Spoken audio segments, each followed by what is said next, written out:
Welcome back na naman sa channel na ito. Ngayon may ibabahagi na naman ako na panibagong video. At kung bago lamang napadaan ay huwag niyo pong kalimutang mag-subscribe at pindutin ang notification bell para palagi kayong updated sa mga bago kong videos. Gusto mo ba na siya ay mababalisa at hindi makakatulog sa kakaisip sa iyo buong magdamag?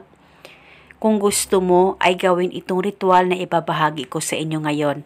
Lalong-lalo na kung may tampuhan kayong dalawa at hanggang ngayon ay hindi pa rin kayo nag-uusap. Kaya gawin ito para ikaw lamang ang magiging laman ng kanyang isipan.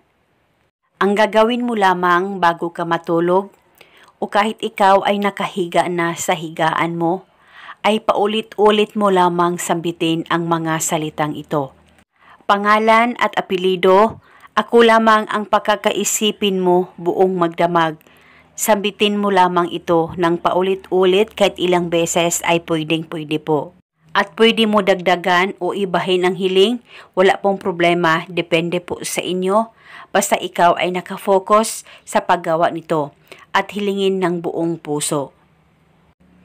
At pagkatapos, ulitin mo lamang ang paggawa nitong ritual kinabukasan bago ka matulog sa kahit na anong oras na gusto mo.